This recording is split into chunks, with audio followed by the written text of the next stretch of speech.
안녕하세요, 정한쌤입니다. 4강째고요 오늘은 진로노트 작성법에 대해서 이제 말씀을 드릴 거예요. 이거 진짜 너무 힘들어요. 너무 어렵고 3강째까지 들은 친구들은 아시겠지만 지난 강의 녹화할 때 이거 다 4강까지 한꺼번에 녹화 다 해놨었던 거거든요. 그런데 녹화 해놓고 유튜브 업로드해서 이제 들어가서 나도 확인을 해봤더니 화면이 너무 끊기더라고요. 이렇게 뚝뚝뚝뚝 끊겨가지고 그거를 어떻게 해결을 해야 되나 하면서 그 장면을 촬영한 게 지난주 일요일이었는데 지금 화요일이에요. 지금 화요일, 내일 쉬는 날이고 3일 동안 진짜 그거 해결하느라고 내가 별짓을 다 해봤는데 지금까지 찾은 가장 최선의 방법이 지금 요거고요. 일단 요걸로 이제 녹화를 해서 올리고 요게 잘 괜찮다 싶으면 앞으로 계속 또 요 방법으로 올려야 될 것 같아요. 정말 이거 너무 힘들고 너무 괴롭고 너무 힘들어 진짜. 이거 여러분들 보고 싶어. 빨리 그냥 학교에서 같이 그냥 수업했으면 좋겠어요. 이게 뭐 하는 짓인지 모르겠어 나 지금. 자, 이게 뭐 끝까지 녹화가 될지 안 될지 소리가 들어가고 있는지도 지금 잘 모르겠는데 어쨌든 조금씩 나아지고 있으니까 선생님들도 이게 좀 괜찮아지겠죠? 맨날 영상 시작할 때마다 한탄으로 시작하는 것 같은데 내일 모레는 내일부터 이제 1학년 2학년도 같이 시작을 하는 거라 어떻게 될지 모르겠습니다. EBS 터질 것 같은데 지금도 방금 교무실에 있다가 내려왔는데 교무실에 여러분 뭐 이용관 선생님 수업 들어가야 되는데 뭐 다른 수업 들어갔네 어쩌네 하면서 지금 뭐 난리 난 것 같더라고요. 여기는 아시죠? 학교 나와서 찍고 있어요. 선생님들 다 교실에서 지금 촬영하고 계시고 그러는데 그래도 좀 선생님은 인터넷이 필요가 없어갖고 바깥에서 해도 되고 바깥에서 해야 이 소리가 좀 안 울리고 좋다고 하더라고요. 그리고 기숙사도 좀 보여드리고 학교 꽃도 많이 폈다는 거 보여드리고 싶어서 지금 밖에서 촬영하고 있습니다. 빨리 나오세요. 자, 오늘 강의는 지난 시간에 이어서 하도록 하겠습니다. 지난 시간에 했던 뭐죠? 맞아. 지난 시간에 했던 아율비대 그거 이제 지난 시간에 1부까지 얘기를 했었던 것 같아요. 1부에서 생활기록부, 학교 생활기록부를 어떻게 정리를 하고 작성을 하면 되는지에 대해서 이제 말씀을 드렸었고 오늘은 이제 그 부분을 바탕으로 해서 자기소개서랑 면접이랑 대학교 그 조사 같은 것들 어떻게 하는 건지 그 부분을 이제 오늘 말씀드리도록 할게요. 넘어가겠습니다. 쭉쭉쭉쭉 넘어가서 독서, 교과, 행발. 자, 2부 자기소개서부터 이제 말씀을 드릴게요. 선생님이 저번에 말씀드렸다시피 수행평가랑 연계가 되도록 만들어 놨으니까 좀 준비를 미리미리 좀 하셨으면 좋겠고 어떻게 쓰셔야 되는지는 자기소개서 쓰는 방법에 대해서 몇 번 말씀을 드렸죠. 맨날 비슷한 얘기 하는 건데 오늘 수행평가로도 나가 있고 한 상황이기 때문에 다시 한번 조금 더 디테일하게 설명드리고 어떻게 해야 되는지 말씀드리도록 하겠습니다. 자, 자기소개서 파트 들어가서 첫 번째 페이지로 가면은 문항별 접근 전략 정하기라고 있어요. 이거는 이제 뭐 하는 거냐면 말 그대로 자기소개서를 어떻게 쓸 건지에 대해서 이제 좀 계획을 간단하게 자기만의 전략을 세우라는 건데, 그러니까 내 어떤 능력이나 어떤 내 장점 이런 것들을 어필할 건지 그 계획을 세우라는 거예요. 이거를 하시라고 말씀드리는 이유는 저것 때문입니다. 자기소개서를 작성을 하시다 보면요 대부분 저렇게 돼요. 에피소드 중심으로 쓰시게 된다고 그래야 되나? 그러니까 1학년 때부터 내가 했었던 활동들이 되게 많기 때문에 그 활동들을 위주로 해가지고 나는 이런 일을 했고 이런 일을 했고 이런 일을 했어요 라고 에피소드 중심으로 적게 되는데 선생님은 그렇게 쓰면 안 된다고 생각을 해요. 자기소개서는 원래 어떤 능력을 보여주기 위한 거지 내가 무슨 활동을 했는지 보여주는 게 아니잖아요. 그래가지고 초점을 어디다 두느냐에 따라서 이제 달라지는 거죠. 그랬을 때 좀 해가 너무 세네요 여기. 조금 그런 것들이 필요하다는 거죠. 그러니까 전략을 잘 정해서 나의 어떤 능력을 보여주는가에 초점을 맞춰서 쓰라는 거예요. 그러니까 똑같은 활동을 하더라도 만약에 내가 무슨 뭐 경영학과에 가서 나는 이런 능력이 필요해. 근데 내가 했었던 활동은 무슨 뭐 축제 때 이런 활동을 했어. 그러면은 축제 때 이런 활동을 한 대로 적는 게 아니고 내가 보여주고 싶은, 내가 어필해야 되는 능력에 입각해서 그 활동을 재해석해서 적는 거죠. 무슨 말씀인지 아실 거라고 믿습니다. 그러니까 전략을 먼저 정하고 어떤 능력을 어필할 건지를 먼저 정하고 들어가야 된다는 말씀이고요. 1번부터 하나씩 말씀드리면 고등학교 재학 기간 중에 학업에 기울인 노력에 대해서 쓰라고 돼 있죠. 이거는 여러 번 말씀드리지만 학업에 기울인 능력을 쓰라고 했다고 해서 학업 능력을 기술하는 게 아니고 여기서 어필해야 되는 건 저 전공적 합성을 어필하셔야 된다고 말씀을 많이 드렸었던 것 같아요. 가지고 내가 그 전공에 대해서 어떤 능력을 가지고 있는지를 보여준다는 건데 이건 뭐 거의 틀이 이제 요새는 다 비슷비슷하게 씁니다. 학년별로 쓰시면 되죠. 1학년, 2학년, 3학년 순으로 이제 보통 쓰게 되고 1학년 때는 뭐 그런 거 쓰죠. 뭐 1학년 때부터 진짜 많이 말씀드린 거죠. 1학년은 무슨 시기냐면 탐색하는 시기고 2학년은 확장하는 시기고 3학년은 이제 깊이를 만드는 시기다 라고 해서 3학년 때 뭐 그런 거 많이 하시라고, 전공 탐색 같은 거 깊게 들어가는 거 많이 하시라고 말씀드렸었고요. 1학년 때 주로 적게 되는 것들은 그러면 뭐를 적게 되는 거냐면 수업을 주로 적게 되세요. 어떤 수업을 들었고 어떤 방과후를 들었고 뭐 이런 쪽으로 이제 집중을 해서 적게 되시고 2학년 때는 대체로 이제 활동한 거, 뭐 동아리라든지 뭐 여러 가지 축제라든지 이런 활동한 거에다가 온라인 수업 같은 거 또는 공동교육 과정 같은 거 이런 것들을 좀 많이 적고요. 3학년 때는 뭐 온라인 수업 이런 거 적는 거 사실 크게 의미 없고 3학년 때는 여럿이서 함께한 활동이 아니라 개인 활동을 이제 많이 적게 왜 이래? 개인 활동을 좀 주로 많이 적게 돼요. 그래가지고 개인적으로 연구하고 탐구하고 뭐 때론 발표도 하고 한 것들 이런 것들을 이제 적으면 된다. 그 말씀을 드렸었어요. 이게 전공 적합성을 드러내는 방법이죠. 근데 선생님은 요새 이렇게 다 이렇게 써요. 옛날에는 좀 이렇게 좀 뭐라 그럴까, 잘한다, 약간 앞서 나간다 라고 하는 아이들이 이런 식으로 썼는데 요즘에는 이게 대중화가 돼 가지고 다 이렇게 쓰거든요. 근데 선생님이 몇 년 전부터 이 진학하는 애들 자기소개서 같은 걸 들여다보면서 계속 느끼는 건데 너무 이것만 써요. 이게 난 오히려 문제라고 생각하거든요. 그러니까 트렌드를 따라가다 보니까 전부 다 그 트렌드에 지금 빠져가지고 오히려 정작 해야 되는 것들을 정치네요. 빠뜨리게 되는. 눈부셔. 자리 잘못 잡았네. 새 소리 들려요?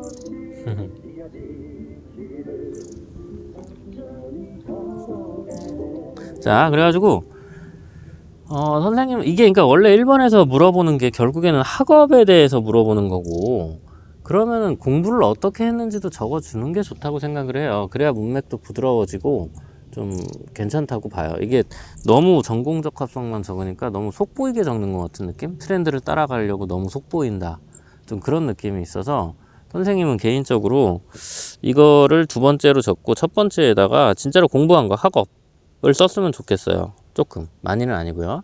그래가지고 어떤 수업을 들었고 내가 중요하게 생각하는 과목이 뭐였는데 그 과목을 어떻게 공부해서 어떻게 좀 성적을 올려보려고 노력을 했다든가 뭐 이런 것들이 좀 들어가면 글도 부드러워지고 1번 문항의 취지에 맞지 않을까 하고 이제 생각을 합니다. 좀 그렇게 해주셨으면 좋겠고, 다 그렇게 쓸까봐 또 걱정되네요. 다 조금씩은 달라야 돼요. 자, 2번은 이제 고등학교 재학 기간 중에 본인이 의미를 두고 노력했던 거 3개 적으라고 그랬는데 초창기에는 3개 적으라고 그러니까 다 3개 적었다가 이제 좀 어느 정도 지나니까 이제 트렌드가 아, 3개가 아니다 이제 2개 적는 게 트렌드다 막 이런 식으로 2개 적는 시기가 있었고, 지금은 뭐 3개 적는 사람도 있고 2개 적는 사람도 있고 다들 마음대로 적어요. 3개를 적든 2개를 적든 그건 중요한 게 아닌 것 같고, 선생님은 여기서 꼭 여러분들이 고려하셨으면 하는 게 그 뭐였죠? 일부에서 여러분들 행동발달 특기사항, 담임 선생님들이 적어주셨던 행동발달 특기사항 그거 정리하실 때 장점하고 단점을 좀 파악을 해달라고 말씀을 드렸잖아요. 여기서 이 3가지 중에서 한 가지는 이 장점을 드러내는 쪽으로 쓰셨으면 좋겠어요. 그러니까 이것도 결국 에피소드 중심으로 쓰게 되는데, 그 에피소드를 자기의 장점에 입각해서 재해석해서 쓰시라는 거죠. 뭐 봉사활동을 내가 어떻게 했는데 뭐 거기서 뭐 이런 일들을 했다, 그거만 적는 게 아니고 내가 어필하고 싶은 나의 장점을 부각시키는 쪽으로 그거를 좀 이렇게 좀 다시 해석해서 쓰는 건데, 장점에 대해서 한 가지 정도는 쓰셨으면 좋겠다고 생각이 들고, 단점과 관련해서도 한 가지를 쓰셨으면 좋겠어요. 그러니까 이게 나 잘났다고만 적는 것보다 내가 잘못한 게 있고 내가 모자라는 게 있고 그거를 극복해가는 스토리도 되게 좋잖아요. 대학교에서도 맨날 그 얘기해요. 그런 거 적으면 좋다고. 그런 거를 여기다가 적으면 참 좋겠다는 생각을 많이 해요, 선생님은. 그래가지고 행발에서 파악한 자기의 어떤 단점이나 문제점 같은 것들을 고려하면서 내가 했었던 일들 중에 그거를 좀 극복해 나가는 과정으로 쓸 수 있는 내용을 찾아가지고 하나 정도 쓰면, 그러니까 막 내가 막 엄청 잘했던 것만 쓰는 게 아니라 못한 것도 좀 써주시라는 얘기입니다. 그렇고요. 그 다음에 이제 3번은 갈등 관리 등, 이거는 저거잖아요. 왜 이래 뭐. 뭐예요. 바뀌다 보니까 벌도 날아다니고.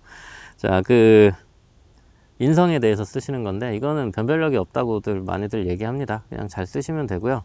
3번 이거 쓰실 때 어쨌든지 간에 이게 생기부에 확인할 수 있는 근거가 있는 내용들로 적으시는 게 좋은데, 교과 특기는 원래 수업 시간에 공부한 것만 적는 거라서 인성과 관련된 건 안 적게 돼 있는데, 선생님은 여러분들을 3년 동안 보게 되면서 이제 순간순간 기억에 남는 장면들이 있잖아요. 그런 것들은 원래 행발에다 적어야 되는데, 선생님은 행발 권한이 없어서 교과 특기에다가 좀 우겨서 쓴 친구들이 좀 있어요. 그러니까 다는 아니고요. 몇몇 친구들 기억날 때마다 그거를 교과 특기에다가 좀 이렇게, 원래 거기다 쓰면 안 되는데 좀 적어 놓은 친구들도 있으니까 자기 교과 특기도 한번 확인을 해 보시고 거기에 적혀 있는 것도 고려해서 3번 작성하실 때 쓰면 좋을 것 같아요. 다 적은 건 아니고요. 적혀 있는 친구들도 있을 거예요. 생각날 때마다 썼어요. 4번 대학별 자율 문항은 그냥 알아서 그때 가서 하시면 되고, 그 다음에 이제 다음으로 넘어가면 개요짜기가 있거든요. 자기소개서를 쓰기 전에 개요를 먼저 좀 작성을 하고 쓰셔야 돼요. 원래 보통 글쓰기 할 때 개요 작성 안 하시는 거 알고 있어요. 저도 안 써요. 저도 그냥 떠오르는 대로 막 쓰는데, 요거는 문학적인 글쓰기가 아니고 좀 점수를 획득하기 위한 전략적인 글쓰기이기 때문에 개요를 작성해서 쓰시는 게 훨씬 유리합니다. 그래서 요 위에 있는 거 1번 문항과 관련된 내용을 모두 적어 봅시다. 이 부분은 뭐 하는 거냐면, 일부에서 여러분들 막 정리한 것들 중에서 뭐 1번 문항이면은 내 학업 능력과 관련돼서 적을 수 있는 것들을 다 적으시라는 거예요. 그래서 무슨 상을 받았고 무슨 상을 받았고 무슨 동아리 활동에서 뭘 했고 뭐 무슨 수업을 들었고 온라인을 들었고 어쩌고저쩌고 한 걸 여기다 다 적어요. 그리고 이 적은 내용을 바탕으로 이제 개요를 작성해 보시는 거예요. 이 중에서 뭐를 넣고 뭐를 뺄지를. 그렇게 많이 넣을 수는 없어요. 개요 작성은 간단해요. 아까 1번 문항에 대해서 말씀드린 거를 바탕으로 쓴다라고 하면, 처음은 뭐 아까 말씀드린 대로 내가 공부한 거, 어떤 과목을 어떻게 공부했다는 거에 대해서 이제 뭐 쓴다. 그 다음에 2단계에서는 1학년 때 한 거, 수업 어떻게 했다. 그 다음에 2학년 때는 뭐 동아리라든지 여러 가지 뭐 활동들을 어떻게 했다. 그 다음에 3학년 때는 또 뭐, 이거 잘 되고 있는 거겠죠? 선생님 노트북이 지금 미친 듯이 뜨겁거든요. 자, 3학년 때는 뭐 개인적으로 뭐 탐구한 거를 쓴다. 그리고 이제 4학년이 아니라 이제 그 뒤에다가 이제 좀 글을 부드럽게 이제 마무리를 지려면 앞으로의 계획이나 또 뭐 각오, 나 대학 가면 어떻게 공부를 하겠다, 뭐 이런 것들을 적으면 좋은 거죠. 그래서 이렇게 쓴다고 치면은 이제 그 이게 1번 문항이 천자잖아요. 천자. 그러면은 얘 같은 경우에는 얘 공부한 거는 중요하지 않으니까 100자. 계획, 과거도 별로 중요하지 않으니까 100자. 이렇게 쓴다고 치고 2학년 때 200자, 200자. 3학년 때 한 게 제일 중요하겠죠? 그러니까 뭐 400자 쓴다. 이러면은 6, 7, 8, 9, 10. 딱 천자 나오죠? 이런 식으로 계획을 짜는 게 개요짝이에요. 그래가지고 별거 아닌 것 같아 보이지만 이 틀을 만들어 놓고 글을 쓰는 거랑 그냥 막 쓰는 거랑은 차이가 되게 많이 나요. 특히 나중에 이제 그 자소서를 어느 정도 써서 이제 선생님하고 이제 계속 그거를 퇴고를 할 때 그때 되게 많이 지적하게 되는 내용 중에 하나가 뭐냐면, 야, 너 3학년 때 한 게 제일 중요하고 이거 탐구한 게 제일 중요한데 왜 앞에 것만 엄청 많고 이 뒤에 건 너무 작아? 뒤에 걸 늘려. 이 얘기를 되게 많이 해요. 그러니까 이게 그냥 생각나는 대로 쓰다 보니까 사람이 쓰다 보면 할 말이 많아지고, 그러다 보면 앞에 거 분량이 점점 늘어나게 되는 거거든요. 한번 써놓은 건 또 아깝잖아, 지우기가 또. 그러다 보니까 이게 정작 중요한 걸 못 적게 되는 그런 상황들이 와요. 그러니까 요 개요를 반드시 작성을 해서 좀 해주십사 하는 말씀을 드립니다. 이렇게 해서 자기소개서를 작성을 해가지고 초안까지는 대충이라도 좀 만들어야 수행평가 때 제출을 하실 수 있을 거고요. 다음에 3부로 넘어가면 I will be the 파트인데, 여기는 뭐 그냥 재미로 한번 하시라고 만든 거예요. 요거는 특히 지금 온라인 시간 동안 시간 많으시니까 집에서 할 거 없잖아요. 그냥 잠깐 짬내서 내가 관심 있어 하는 대학들을 좀 들어가서 확인도 해보고 그러셨으면 좋겠어요. 그런 기대는 하지 마세요. 그러니까 대학도 너무 많고 전형도 너무 많아서 선생님들이 추천해 주는 데 한계가 있어요. 뭐 여기 와가지고 선생님하고 그 상담 프로그램 돌리면서 선생님한테 물어보면 뭐 어디 가라 뭐 다 알려주시겠지. 안 그래요. 여러분들이 알아보시는 게 가장 중요합니다. 지금 10년째 학교 다니고 있잖아요. 6년, 아니 12년짜리 코스인 것 같은데 이제 마무리할 때 다 됐고, 조금만 지금까지 11년 동안 노력한 거를 마지막으로 마무리하는 건데, 그거 대학교 홈페이지 들어가서 좀 확인하고 이런 걸 귀찮아 가지고 안 하게 되면 너무 자기 인생에 대해서 좀 미안한 마음이 들지 않을까 싶어요. 그러니까 좀 이것도 좀 해보시면 좋고, 이건 그냥 재미삼아서 들어가서 보시면 돼요.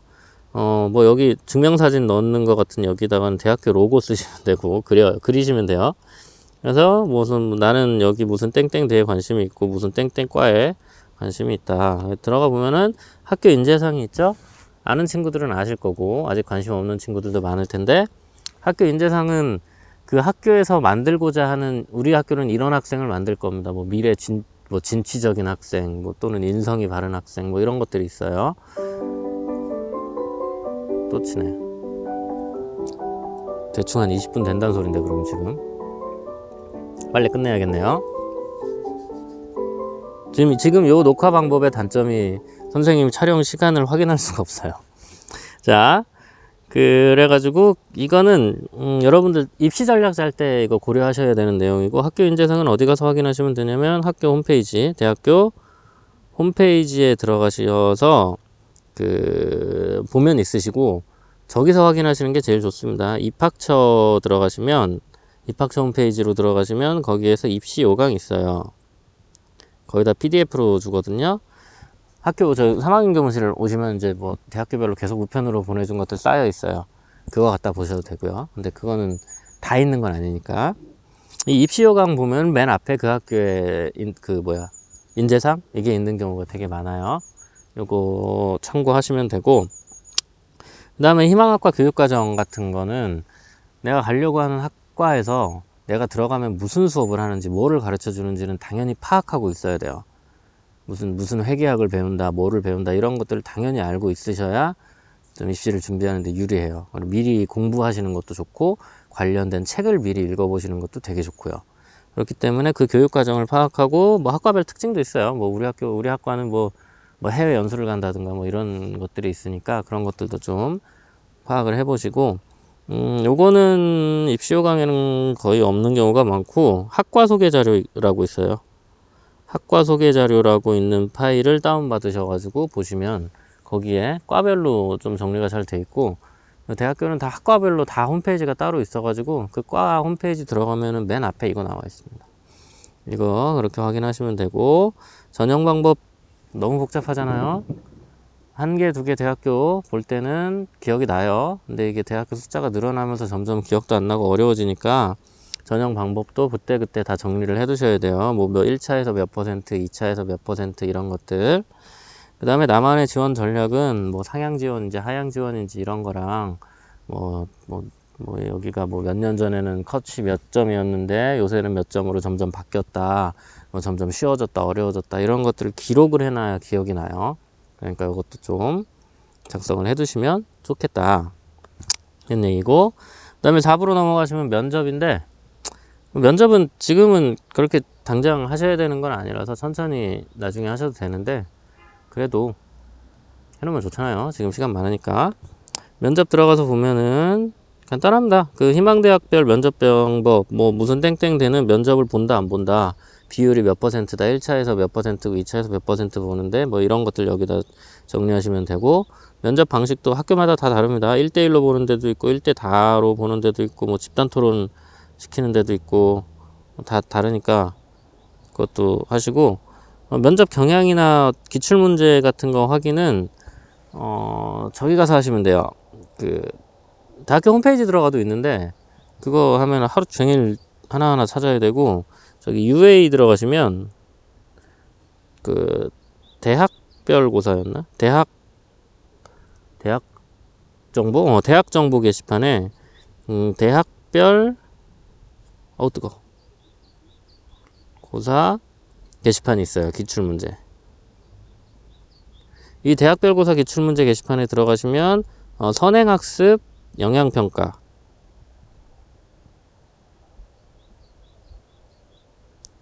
선행학습 영향평가 결과라는 그 파일이 있습니다. 그 파일 안에 들어가시면은 면접 문제도 있고요. 출제 의도, 그리고 어떤 쪽에 대답을 했으면 좋겠다, 자기들이 바란 건 이런 거였다라는 뭐 이런 정보들이 있어요. 그러니까 면접은 정답이 있는 게 아니라서 다 답은 다를 정답은 없지만 그래도 이 사람들이 기대하는 어떤 정도의 그 방향성 같은 것들은 나와 있으니까 그거 기본적으로 보시면 되고, 그거를 좀 들여다보다 보면은 느낌이 옵니다. 아, 이과에서 원하는 게 이런 거구나 라는 게 느껴져요. 그러니까 이것도 좀 미리 들어가서 확인을 해 보시고, 뒤에 있는 것들은 답변 개요를 좀 짜 보시라는 거예요. 문제가 이런 문제가 나왔고 출제 의도 거기 자료에 보면 나온다고 그랬잖아요. 그 출제 의도 보고 나 같으면은 그거에 대해서 답변을 이렇게 이런 순서로 답변을 해야지 라는 그런 개요를 그려 보시라는 거고, 요거는 계속 머릿속으로 그냥 해보시는 게 좋아요. 평소에. 지금 3학년이고 이제 곧 갈 때 됐잖아요. 그러니까 그 계속 머릿속으로 시뮬레이션을 돌리는 거죠. 그냥 돌아다니고 막 이럴 때 그 학교 문제가 이거였는데 나 이렇게 대답하면 진짜 멋있겠다, 뭐 그런 그림을 이렇게 쭉 짜보시면 나중에 면접 갔을 때 내가 예상하지 못한 문제가 나와도 어느 정도는 답변을 할 수 있지 않을까 하는 생각이 좀 듭니다. 뭐 그럼 끝이죠? 네, 여기까지 하면은 이제 요거 작성법도 마무리가 됐네요. 다음 시간부터는 좀 이론적인 내용이랑 기출문제 분석을 할 계획인데 그렇네요. 어쨌든 오늘도 고생하셨고 이 파일은 잘 올라가길 기대해 봅니다. 고생하셨습니다. 끝.